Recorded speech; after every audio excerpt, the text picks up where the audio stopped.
Hello, TSM. You guys ready for another habits? Too bad. We're gonna get it anyways. So this next habit, these two are really tied together. All right, and so it's about the it factor. All right, we kind of pose it together that way. It's about being involved in the church, and it's about a tithing commitment. I'll be honest, the tithing commitment is hard for some of you to grasp. Some of you are like, I don't make any money whatsoever right now. Some of you are like, I'm making a ton of money, and it's hard to give it away, right? And some of you are like, I don't have any money. What am I supposed to tithe with? This will be easy for me, right? So we'll get to that in a little bit. The involvement in the church, if you are involved in some way, shape, or form on a Sunday morning, on a regular basis, serving here at TBC, do me a favor. I want you to stand up. Right now, just go ahead and stand up. That's pretty impressive. Well, now, for some of you, you just turned in stay standing. For some of you, you just turned in an application to start serving. Yes, go ahead and stand up. If you turned in an application to start serving, Morgan, I called you out. That's right, absolutely. All right, good. Now, if you served at Kids Blast in some way, shape, or form, stand up if you're not already standing.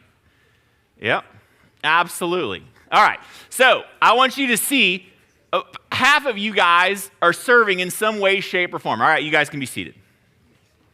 These two are really attached together. It's about you guys giving back and realizing why you do these things. Here's the bottom line. It's really simple.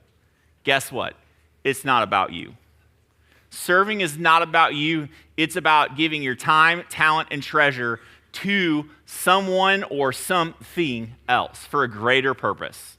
That's what tithing is all about. That's what serving is all about. Because you're going to have to make some sacrifices. Serving is not easy. Tithing is not easy. They're hard things to grasp, okay? So tonight, the Bible tells us in Mark 10:45 that Jesus came to serve, not to be served. It's about giving back. So tonight, I got two guys that are going to help me. Micah and Riley, come on up. Yeah.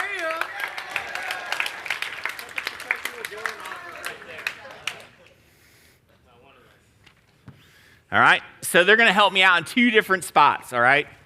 You're first, Micah. Okay. We'll give you this, okay? So, Micah, both of these guys serve, but we're going to use primarily Riley for the tithing, and I'll explain why in a little bit, because I don't want to rat Riley out. So we're going to be really careful with that.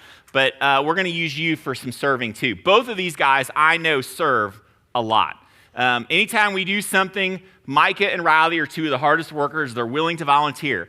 But I want to focus on Micah for the first part, all right? Micah, where do you serve at here? Or where, let me rephrase that. Where have you served at? Okay, where I've served at, I served at Kids Blast, I think for 3 years. And then TKM for about 3 or 4. Then I moved up to mid-high, and I'm a small group leader in mid-high. Absolutely. So why do you serve? I serve because I think God calls me to serve, but I really do enjoy it. I think God has blessed me with the servant's heart, and I just really enjoy serving people and I get to see how people grow. Who modeled serving for you? For me, is definitely my dad. Yeah. Because anytime a project would come up, he'd be the first one to say, hey, let's go do this, let's go do that. So he was definitely the one that modeled serving for me. It was modeled for you in a specific way too, wasn't it? Because not only do they serve here, but they serve outside in the community too, don't Yes, they? Sir. Okay.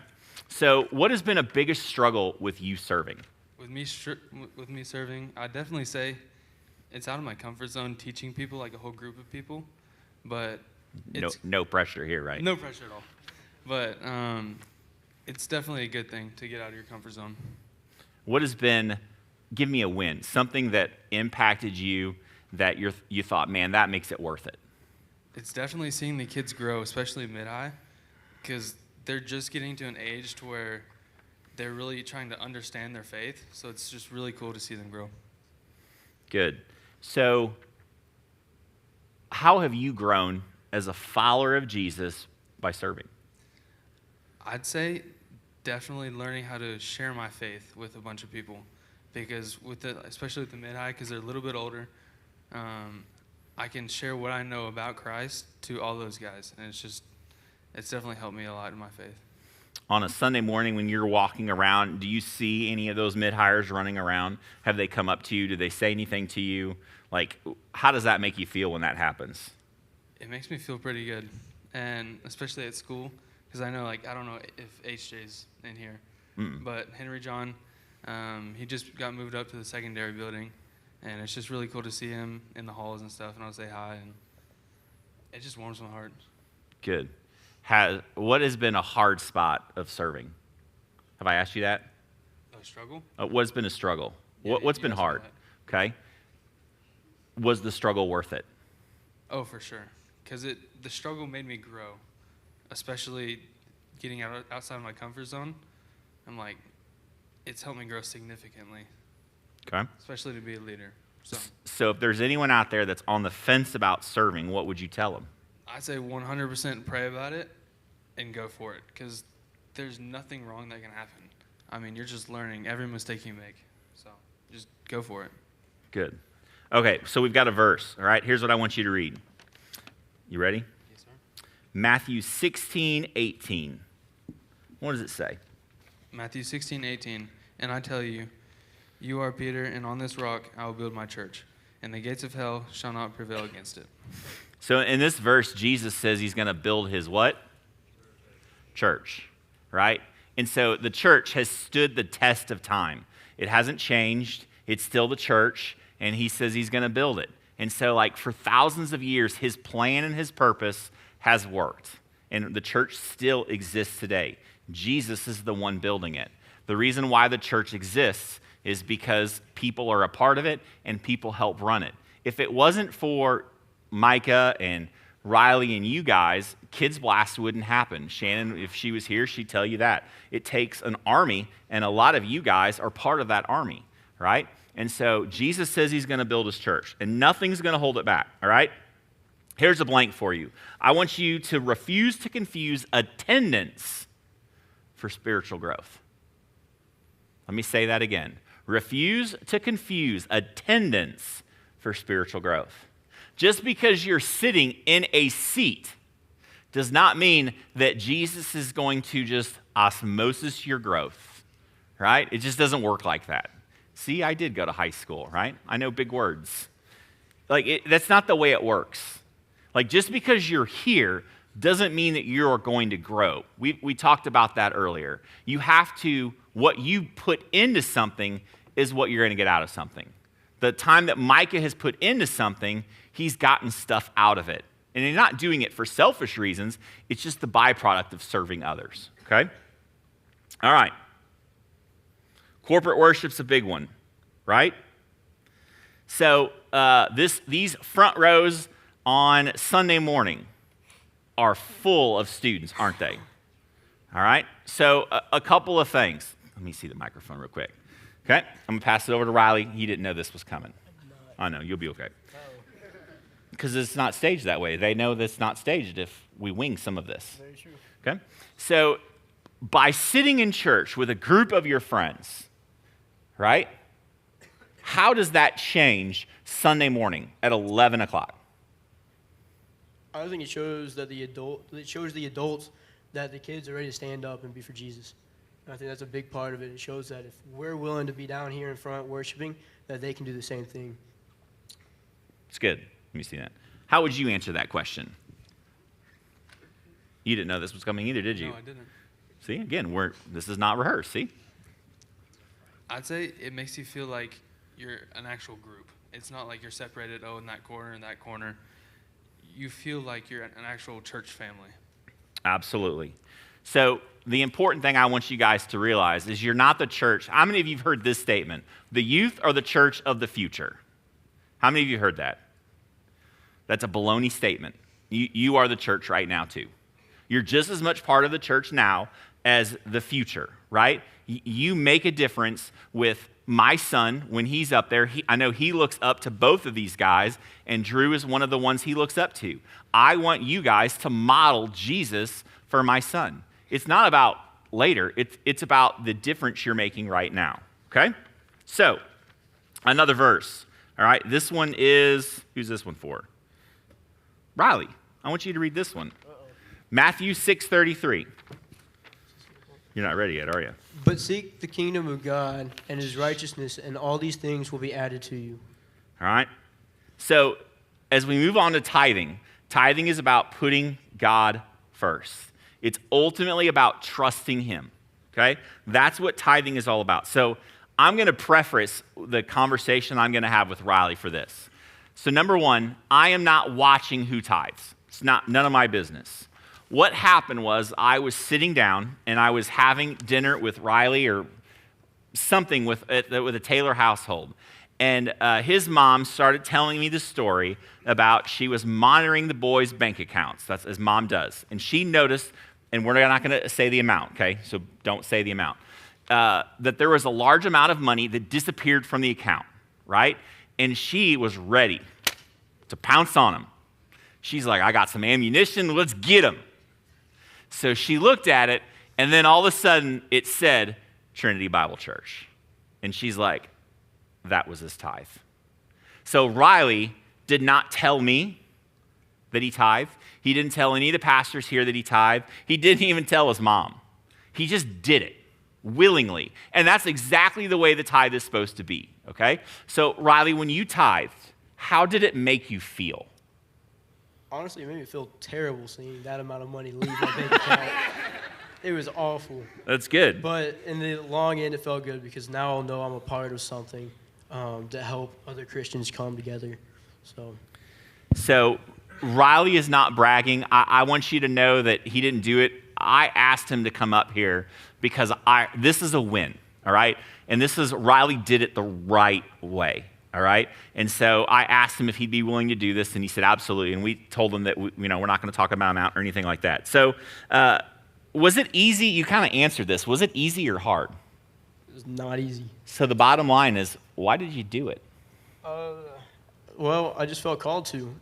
Growing up, I saw my father doing the same thing. My mother did the same thing. And so I felt like I would have to do the same thing. But then I didn't for a while. And I just didn't want to. I didn't want to see that money leave. I wanted the money. I wanted to do stuff. Buy guns, buy trucks, whatnot. Normal boy things. But America. yes.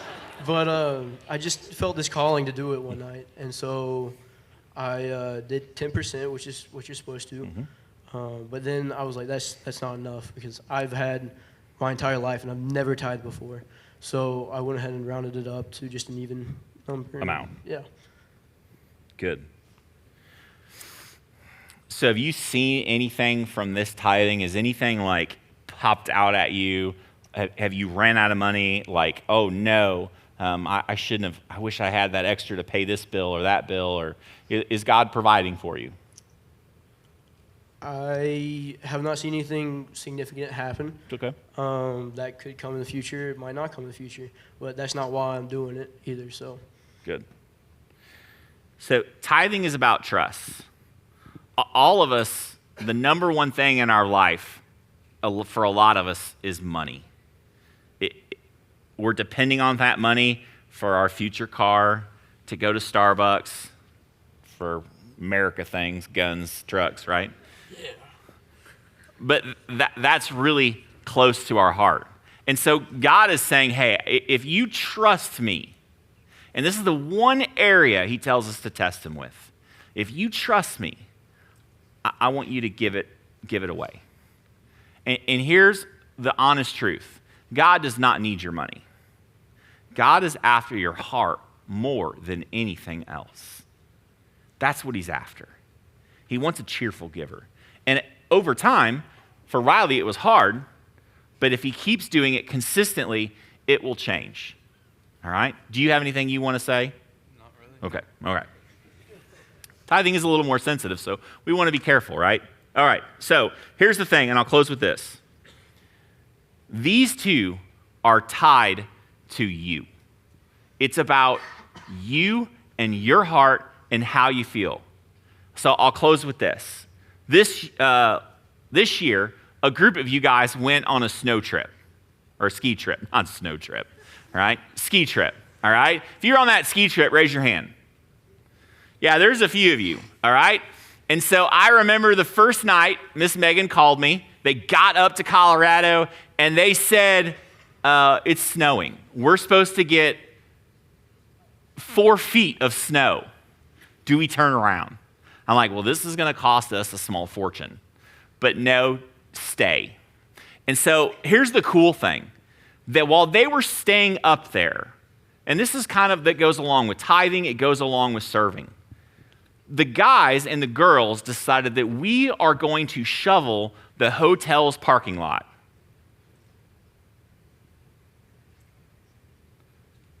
I'll be honest, I'm on a ski trip. The hotel can shovel their own parking lot. I'm going to be inside playing cards, watching TV. But our students decided to shovel the parking lot and the driveway, and here's what happened because of it.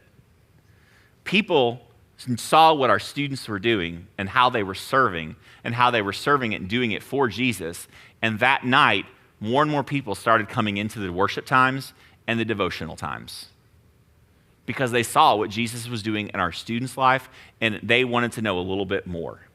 So you serving is not just about you serving here, but you serving outside of the walls of the church, and it makes a huge difference. So I want to encourage you, wherever you're at, tonight to talk about tithing, of the reasons why, but also talk about serving. Where are you super gifted at, and how can you give back? Maybe it's just something small to start with. Maybe it's something big. But how do you start? All right, let me pray, and then you guys are dismissed to your small groups. Father, I thank you for these two guys and their testimony. I thank you for the way that Micah serves you consistently, faithfully, not just here, inside the walls of TBC, but outside these walls. The hard work that he puts into anything he does and the way that he does it to the best of his ability. I thank you for his mom and his dad and the way they've modeled it. Father, I'm thankful in the way that Riley serves and the way that it was modeled for him, from his mom and his dad. Father, I thank you for the way that we have people in our church that truly trust you with everything they have, and tithing is a part of their life. It's not about you needing that money, but it's about our hearts and the way that we trust you. Father, I pray that as we talk in our small groups tonight about serving and tithing, that you would help us to realize and to break through that it's really about our hearts, that you're after our hearts. We pray these things in your name. Amen.